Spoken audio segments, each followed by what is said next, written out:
Thanks everyone for joining us for today's presentation of the FSS Achievement Metrics, or FAM score. This was previously known as the FSS Composite score, so you may be familiar with that, but we are now launching the FSS Achievement Metrics as the final version of the score. Next slide, please. So what is the FAM score? Essentially, it is a performance metric for our funded FSS programs, and it's based on three dimensions: participation, earnings, and graduation. We think these are the most relevant metrics for FSS programs, and we've weighted them accordingly. We will go into greater detail later in the presentation exactly how those are weighted, how they're measured, but just know that they're based on some of the things that you're doing already in your FSS program, such as enrolling residents, helping them to increase their earnings, and ultimately to graduate from the FSS program.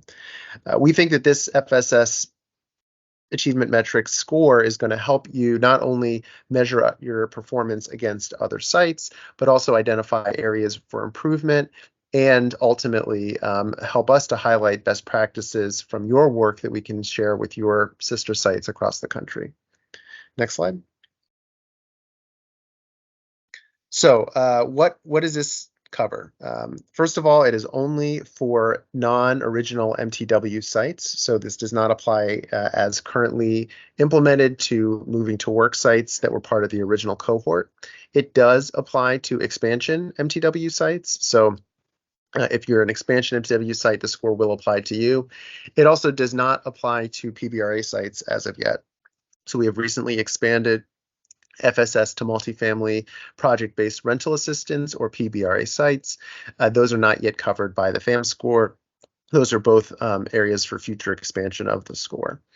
We also plan to release this score once a year because it'll be based on the data in what is currently known as PIC, or the PIH Information Center, and will be soon replaced by the Housing Information Portal, or HIP.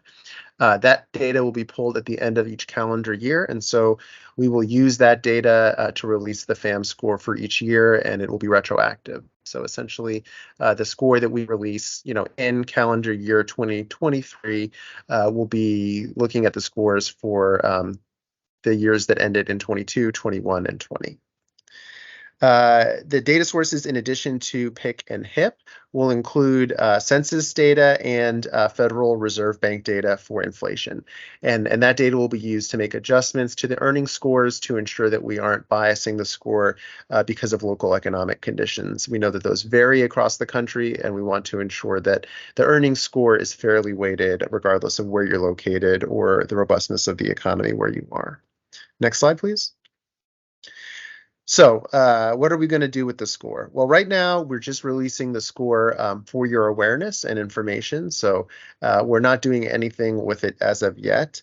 As I mentioned, in the future, we may want to look at some of the higher performing sites and try and capture, what is it that makes those sites successful, and how can we share some of those promising practices with other sites. We may also use it to target technical assistance to lower performing sites, and help ensure that folks in all of our programs get a high level of service. Additionally, if given the ability to do so by Congress, we would like to be able to use the score to prioritize expansion of the program. So in our statute, we are able to reward high-performing sites with a 5% allocation of our appropriation, and we're also able to use this to prioritize expansion of existing programs to right-size the program, essentially by funding the full number of coordinators for which you are eligible. Those are both things we are not currently doing, but may do in the future if given the ability to do so. But in no way is this intended to be or currently implemented as a punitive measure. It's more designed to reward high-performing sites according to these metrics. Next slide. So what's new for this version of the FAM score? Again, I mentioned in 2017, 2018, we released proposed versions of this score, and we've made some adjustments. Primarily, what we've done is taken your feedback and understood that there was a concern around having more data for each year of the score. So not just looking at 1 year of data, but looking at 3 years of data and doing smoothing across those years so that one good or bad year would not throw the score wildly from year to year. So we've implemented that in this version, as well as sort of giving you credit for recent best efforts. So think about it as grading on a trend. If you've done better in the last year than you did in the 2 years prior, we're going to use the last year of data when it comes to participation instead of the 3-year data. So we're going to kind of give you the benefit of the doubt and give you the higher of the two that are best for you. And we'll show you what that looks like a little bit later when we give you a view of the spreadsheet itself with your scores and when we talk through the methodology. We also improved the way in which we account for local economic conditions, and we'll talk through what some of those adjustments look like, both in terms of comparing to households at the development and also comparing one metropolitan area to another. Next slide. So what is the FAM score? Well, what it all boils down to is a performance category on the left. You can see that we have the categories 1 through 4. You can think of those like A, B, C, D, 1 being the best, 4 having the most room for improvement. And those categories are based on the FAM score itself. So an overall score of 7.9 to 10 will result in a category of 1. A score of 4 to 4.89 will result in a category of 2, and so on. How we get to that number, 0 to 10, is based on a combination of 3 factors. It's based on the earnings score, the graduation score, and the participation score. And you can see how those are weighed in the pie chart. The earnings score, because we feel that's the most important factor, is half of the score. The graduation score is 30%, and the participation score is 20%. So we take your 3 scores for each of those factors, we weigh them according to the 50, 30, 20, and then we come up with your overall score from 0 to 10. And then based on your overall score, we put you into one of those 4 performance categories. So when you look up your score on the spreadsheet, you will see at first a performance category and then your overall score. You will then see the breakdown in terms of your 3 scores for earnings, participation, and graduation, in addition to explanations for how those are determined. And then you can get greater detail about each of those 3 scores in tabs in the spreadsheet. So we will show you what that looks like in just a second, but first we're just going to walk you through the methodology in a little bit greater detail. Next slide. Jeff, Great. take it up. Thank you. So I'm going to walk you through how we calculate each of the 3 main measures that are part of the FAM. First one is the participation measure. This is 20% of the value of your FAM score. And basically, this is a measure that looks at how many families you are serving in your FSS program, and how does that compare to the minimum that you are expected to serve based on your HUD funding. So what the measure does is it looks at the ratio, basically a comparison of the number of families you're serving in the current year to the number you're expected to serve based on your FSS coordinator award in the most recent year. And it also looks at that same figure for the last 3 years, and it takes the average of that. And basically, to give housing authorities the benefit of the doubt, your participation measure and score are based on the higher of those 2 comparisons. So this slide shows you basically how the minimum number of coordinators is calculated.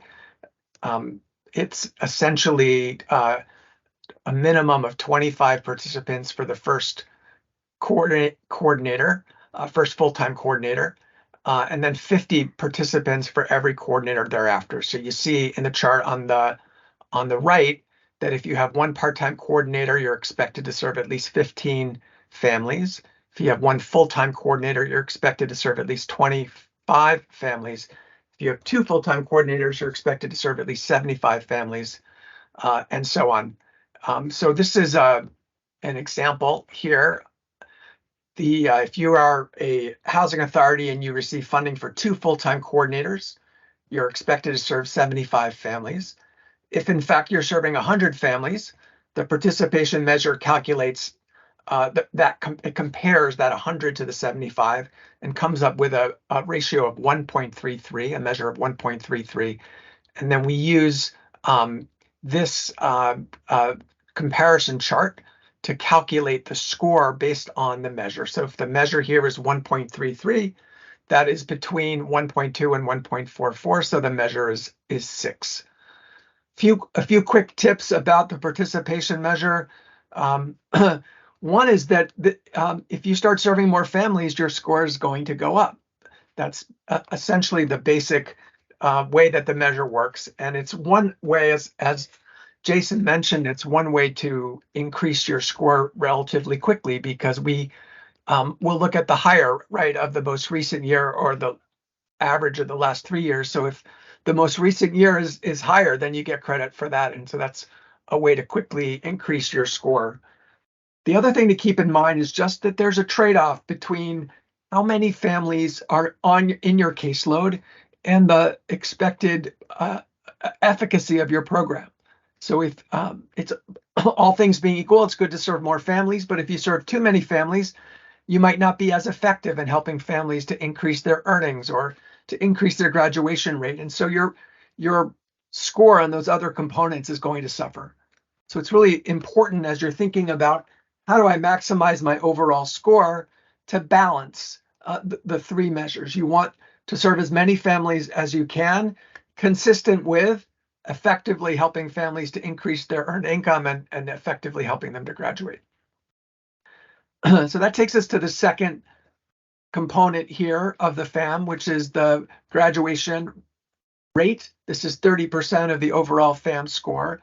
And this is a pretty straightforward measure of the share of FSS participants who enrolled 5 to 8 years ago who have graduated as of the date of the PIC extract that we're looking at. So for example, for the calculations through the end of calendar year 2020, we look at families who enrolled in FSS between January 1st, 2013 and December 31st, 2015. And we look at how many of them have graduated by the end of December 31, 2020. And so if, for example, there were 80 families who enrolled in that period and 40 of them had graduated by the end of 2020, the graduation measure would be 40 divided by 80, or 50%.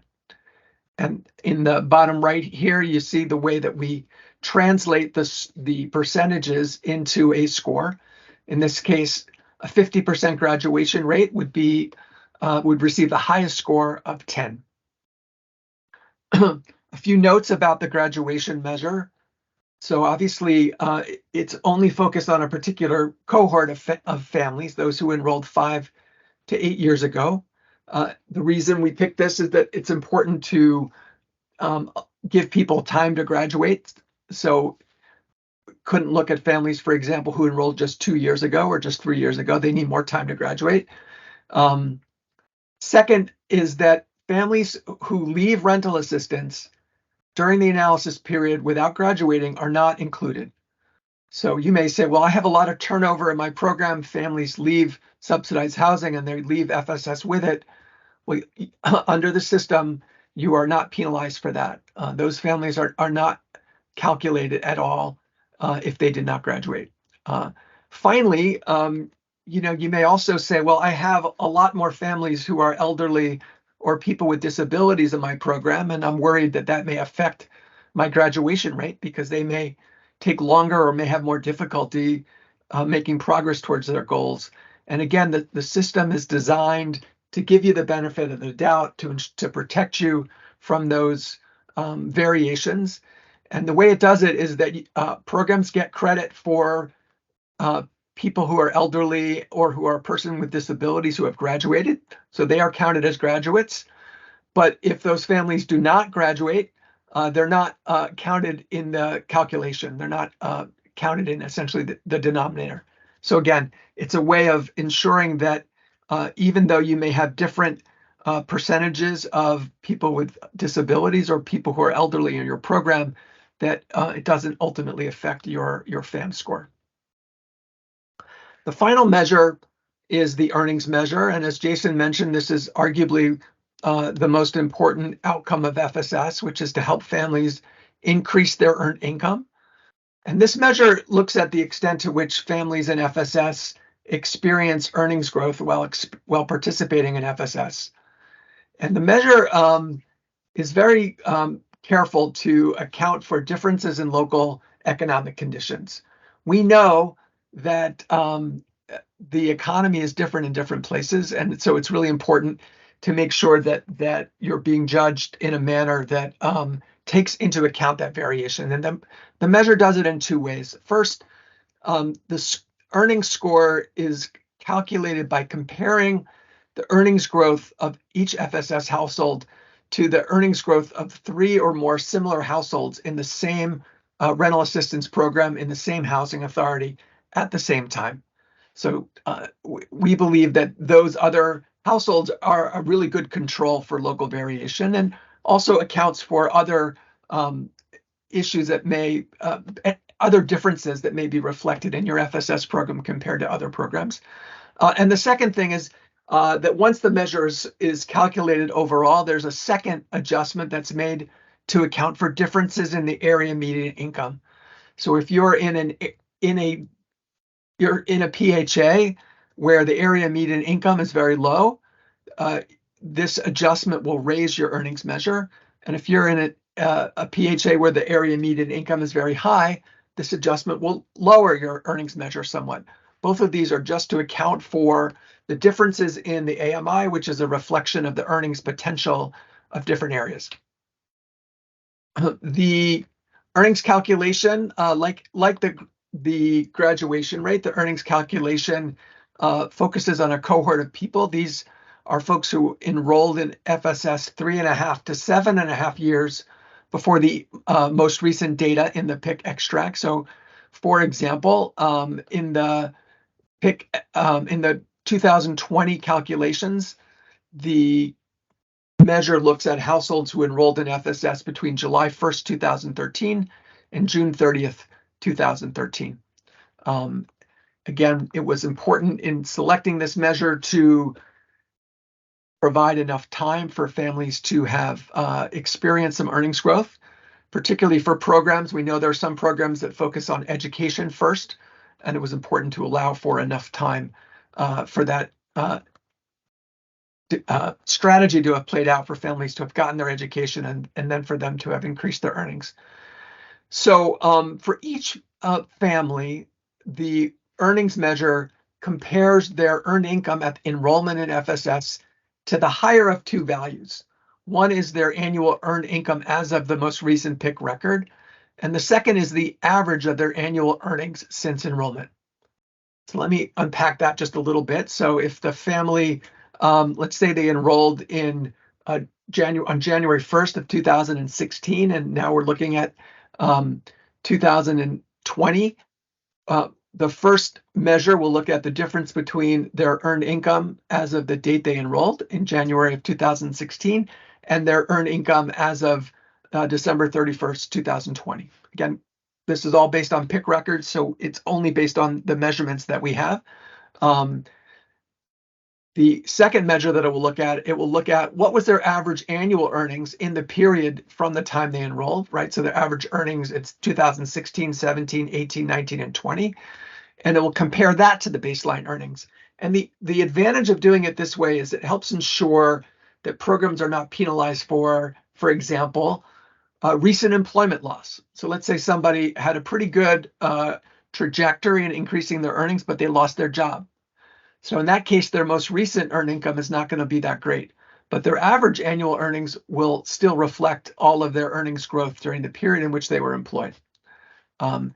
The other thing it helps address, again, is the difference in program strategy between FSS programs that focus on employment first and FSS programs that focus on education first. So if somebody is in a program that focuses on education first, they may not experience much earnings growth in the beginning. So their average annual earnings may not look very good. But eventually, the hope is that they will get a higher paying job and that will pay off. And that's what will show up in the first of those two measures, in the average, their annual earned income as of the most recent PIC record.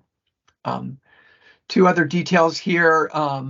One is that the calculation of the earnings measure is based only on heads of households that are not elderly and not a person with disability. Now, these obviously the FSS program welcomes all households. You're not allowed to discriminate against households on the basis of their age or their disability status. But we also know that the earnings potential of households with those statuses may not be as great as those of other households. And because different FSS programs may have different percentages of household who are elderly or non-elderly or have a disability or do not have a disability, it was important to try to account for that and not penalize PHAs that have a larger percentage. So this measure, in order to do that, it focuses only on earnings growth for heads of household that are neither elderly nor a person with disability. The other thing it does is it only focuses on, only uses annual reexaminations as the basis for the earnings data. This accounts for the fact that some agencies use interims and others do not have interim requirements for interim reexaminations. One final thing I want to mention, you see in the bottom right a template for converting the earnings measure to a score. The 10 is where the earnings measure is 6,587 or higher. You see 7.5 is 5,001 to 6,587. Now, the numbers for 5 and 0 talk about a high confidence. And what this means is that we do not want to assign a 0 to a PHA where we do not have high confidence that a low earnings measure is a reflection of what's actually happening at the PHA, rather than some kind of random variation, right? So particularly if you're a small agency, you may have one family that may throw off your calculation. And so there's a statistical test that's applied that's designed to provide some protection from PHAs getting a score of 0 on the earnings measure when there's not a lot of confidence, right, that is attributable to the performance of the agency. So just keep in mind that there is that protection, and that if you are particularly a smaller agency and there's something idiosyncratic that goes on, and therefore there's not a lot of confidence in the statistical measure in the low score, then you'll be assigned a 5 rather than a 0. So the final point here, just to circle back to where Jason started, is that these 3 measures are used to calculate a overall FAM score. And there's an example here in the box I'm just going to walk through. So let's say that your PHA received a score of 6 on the participation measure, a score of 5 on the graduation measure, and a score of 7.5 on the earnings measure. So what we do is take 20% of that 6, or 1.2, and we take 30% of the 5 for the graduation, because the graduation is weighted at 30%. That's 1.5. And then we take 50% of the earnings score, that's 7.5. So 50% of 7.5 is 3.75. We add those 3 things together, we get 6.45. And again, you look on the chart on the left, that falls pretty squarely in that performance category too. So that's a pretty good overall score. For each measure and for this overall score, the thresholds that are used to convert the FAM measure to scores are going to stay the same over time. This is important because it means that if you improve your score, you're going to be eligible to get a higher. If you improve your performance, you're going to be eligible to get a higher score. This will make it easier for housing authorities to chart their progress over time. The only exception is a small annual adjustment to the earnings thresholds that are essentially accounting for national level inflation and low wage worker earnings. Before turning it over to Leslie to walk through the spreadsheet, I just want to emphasize one thing here, which is that this measure, the overall FAM measure, has been designed with some important features that are designed to encourage stability of scores over time. In other words, let's say you have a bad year, it's important that PHAs not be penalized, for example, for just having one bad year. So the score really focuses on an average performance over the last 3 years. So for example, for 2020, the earnings measure is calculated for 3 separate years. We calculate it as of the end of December 31, 2020. we calculated as of the end of December 31, 2019, and we calculated at the end of December 31, 2018.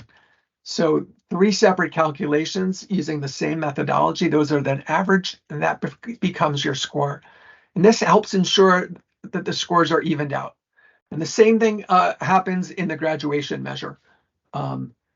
Calculate the graduation measure as of the end of 2020, the end of 2019, the end of 2018. Those 3 things are averaged. And if you will recall, for the participation measure, we have a version of that, which is to take the higher of the participation rate for the most recent year and the participation rate for the last 3 years. So again, taking 3 years into account. So this, I think, is an important feature that really helps to ensure some stability over time and provide a more realistic and effective measure of PHA progress over time. So you can chart your performance over time, and HUD can chart your performance over time as well. Now let's look through the spreadsheet. To you, Leslie.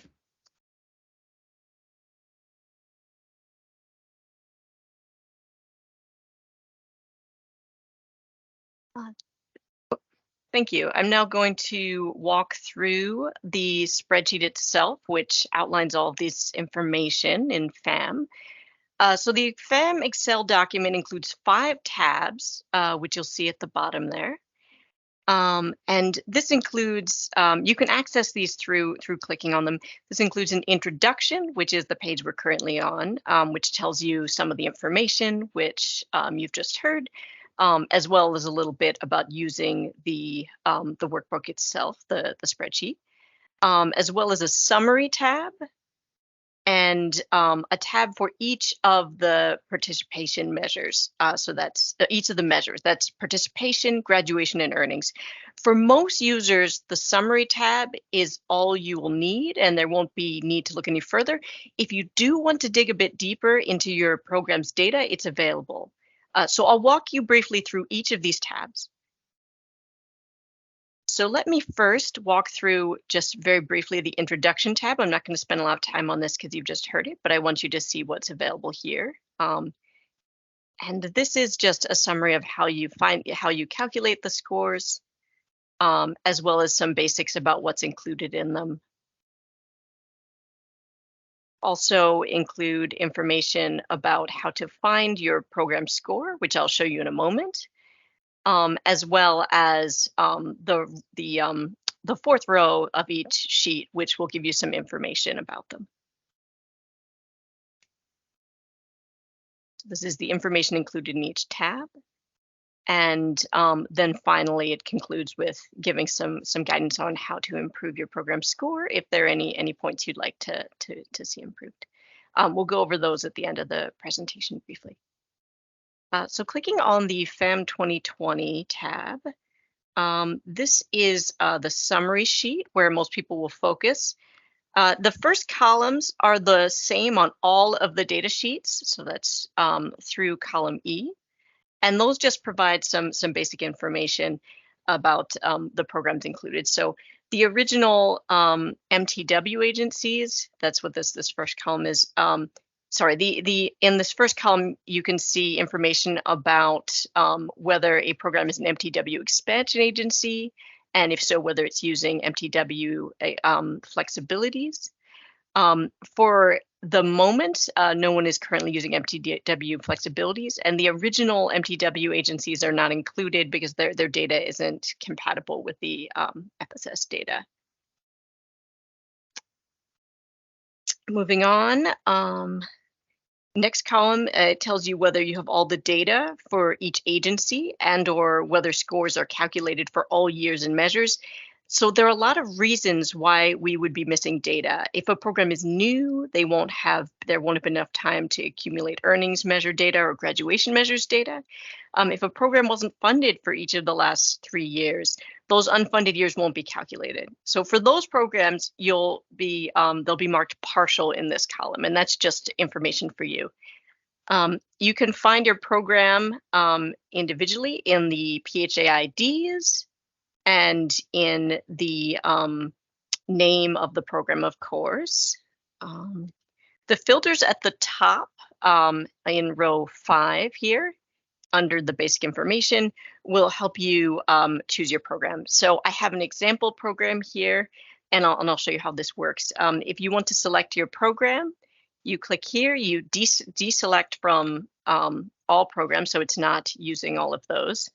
And then you, let me do it through here. And then you select your program. So in this case, I put this example program at the top, so it's quite easy to find. If your program is, for example, CA 901, let's see. You can find your program that way by searching in the search box. Let's just select our program here. So this example program, and now you see, you only see one program, the program we're looking at to go through this.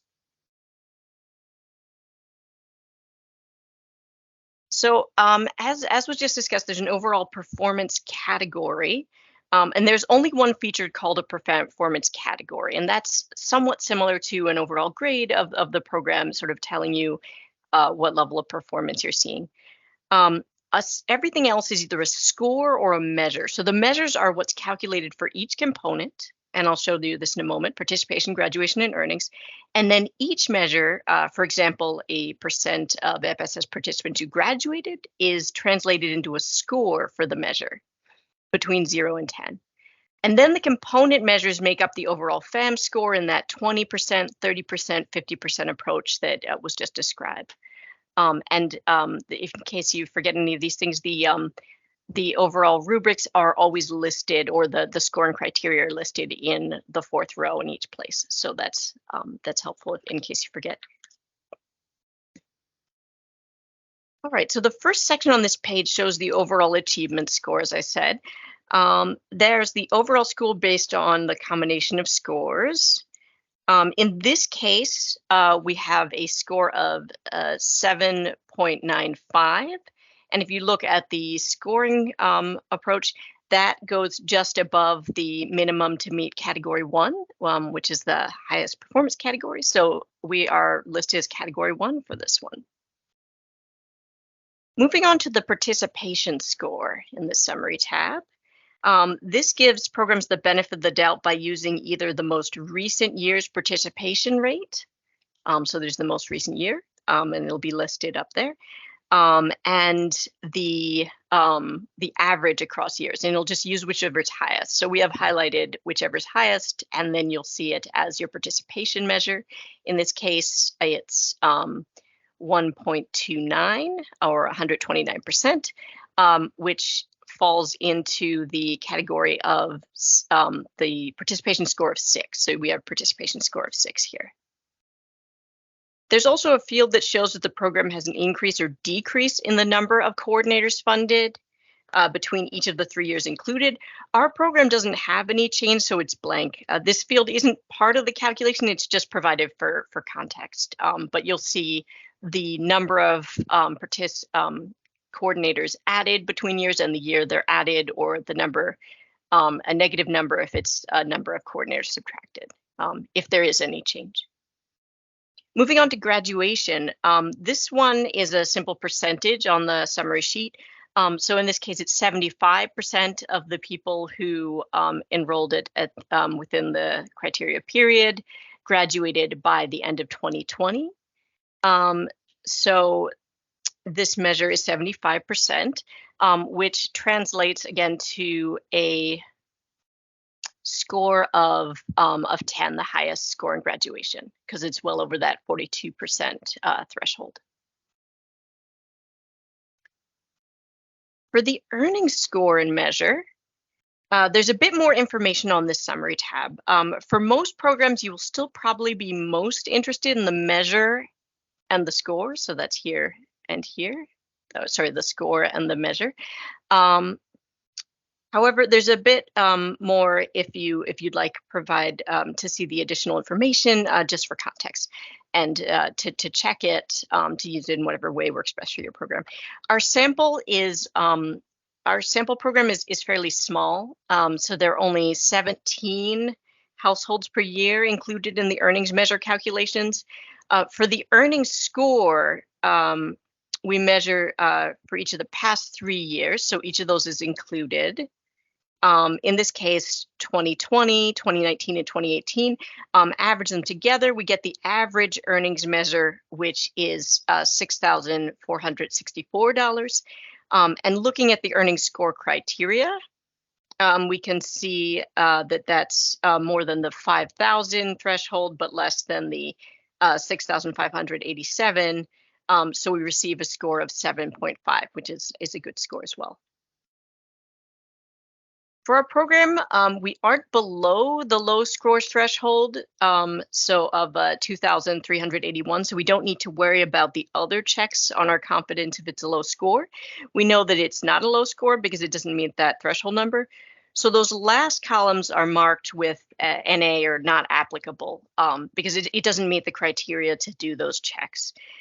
If we had a low earnings measure, this would include a level of confidence. And if that number is below 0.1, there would be a yes mark next to it. And then we would be given a score of 0. Okay, so let's move on to the details for the participation measure. That's in the participation tab. And once again, I'll select our sample program.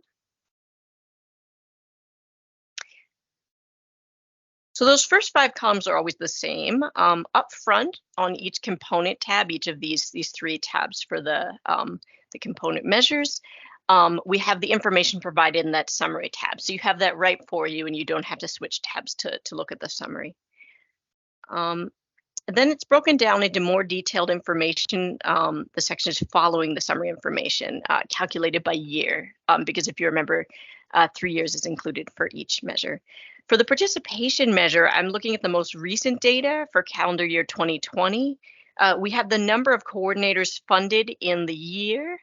And in that case, number of coordinators funded in 2020 is 1 part-time coordinator.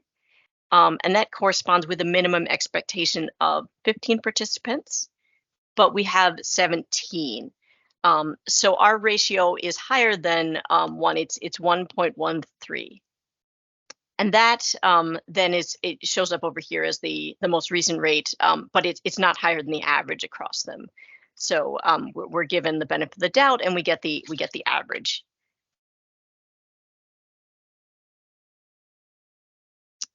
So I'll show you, each of the years are the same information included. Okay, so moving on to the graduation details. There's a summary information again, so the summary for the program. And the summary information across all 3 years of data. In this case, data ending in December 2020. People who entered the FSS program between 2012 and 2013 and 2015 are included. So 13 households in all. 2012, sorry. On those, 9 graduated by December 2020. So the graduation rate is 13 divided by 9, which is 69%. And that's then averaged with these additional numbers going across these additional measures for each year, resulting in an overall rate of 75% and a graduation score of 10. Great, so switching to the earnings tab.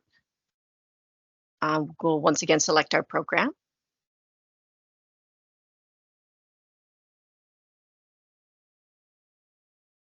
As with the other 2 component details tabs, we have the summary information first, and that's both the information about the program and then the summary information for earnings across all the years. More goes into the earnings measure to ensure that it gives every program a fair opportunity to achieve a high earnings score. The measure counts for the most because of FSS is foremost an employment and asset building program, and the most checks on it are needed because so many factors external to the FSS program can affect opportunities for earnings growth and employment. For the latest data included here, so that's the 2020 data, pick data through December 2020, there is starting, ending, and growth information for both the FSS households and for the comparison households. For our sample program in the 2020 earnings calculation, the FSS household has a baseline earnings of $7,206. So that's the amount, the average amount that households were making when they entered FSS. We pull the higher of the average earnings over the course of the enrollment in the program through the most recent information available for each household. So in this case, that number, which we're calling the earnings achieved by 2020, is 13,556. FSS household growth is that earnings, so that's this number, which is highlighted here, this column. So that FSS household growth is that earnings achieved minus the baseline earnings, so how much they've been increased or improved. And in this case, it's $6,350 on average. So that's the earning growth for the FSS households. Looking over the comparison households, which again, there's at least 3 comparison households selected per individual households with similar characteristics at the same time in the same housing assistance program in the same agency. Looking over here, there's the same exact calculation. So it has the baseline, which is tied to the enrollment date for the FSS households. That's how their baseline set. And we have the final earnings, which is that higher of the most recent earnings and the average earnings that they had over the course of the program. And so what we do ultimately is we see they have a growth rate for those comparison households in this year of $2,199. And we're almost done. Now we have the earnings growth for FSS households and the earnings growth for the comparison households. So what happens then is to get the preliminary earnings measure before the area median income adjustment, we calculate the FSS households earnings growth minus the comparison households earnings growth, which in this case is $4,152. The numbers shown here are rounded, which is why that is a dollar different from what you'd expect, in case you happen to notice that. If you look at the top, you can see the full numbers provided. Now we have our preliminary 2020 earnings measure. The area median income for this PHA is $54,568 per year, which is well below the median AMI for PHA areas of $78,377. So you'll see that median amount here. So what that means is there's reason to believe that this program won't be able to achieve as high earnings or earnings growth in this area because earnings in general are lower. So there is a formula applied, and the final earnings measure for 2020 is higher than the that preliminary number. So if you're wondering why this number, this final earnings for the year, is a little bit higher than just the FSS household growth minus the comparison household growth, that's why. So this process happens again for data ending in December 31st, 2019. So that's, sorry to make anyone dizzy, scrolling over here. And again in December 31st, 2018, if you scroll over to the right. For the 2019 and the 2018 earnings component calculations. Averaging all of these annual final earnings measures, we get the total final earnings measures for FAM 2020, which is $6,464. If you're still following me, excellent job. It's a lot to take in. If not, that's also okay. As we may have mentioned before, some of the calculations involve a lot of elements in order to give all participants a fair chance to demonstrate an effective program. So no matter where they're located or what is happening there or in the world as a whole, they have an equal chance of supporting participants in this way.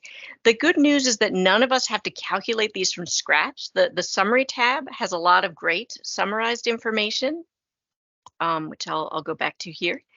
And that about and this will provide you some information about how your program is faring on each measure and where you might want to focus attention.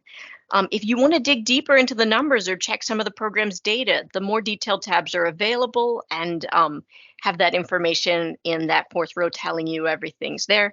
And if you want to dig even deeper, we have the methodology online and the notice of the FAM measure. So I'm now going to pass it back to Jason to raise to go through some closing information. I'll pull the slides up again.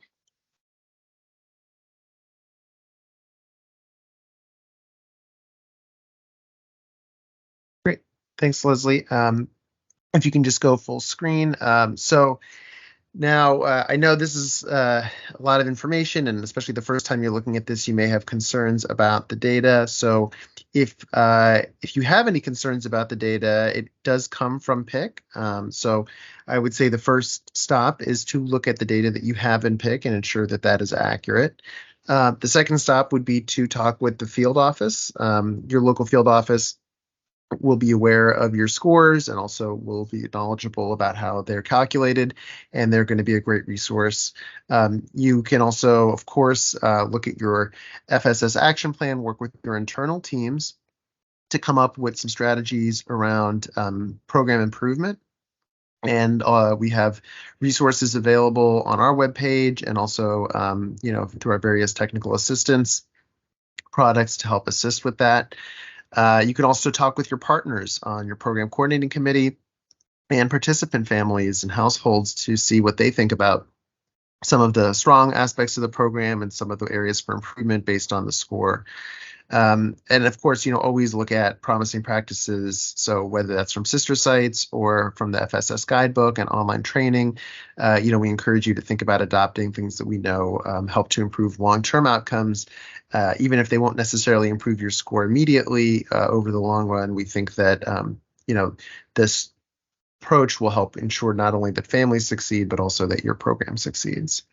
Next slide. So what's next? Please do take a look at the Federal Register notice that has all the details, and the methodology especially walks through each of the steps that Jeff and Leslie just demonstrated for us today. You can also attend our office hours. You can email us fss@hud.gov as always, and join our mailing list to ensure that you get all the latest updates about the FSS program. So thank you so much. We hope this has been an informative first look at the FAM score, and we hope to engage with you further and that this helps to not only improve the FSS performance of your program, but also result in improved outcomes for the families and households that you serve. Thank you so much.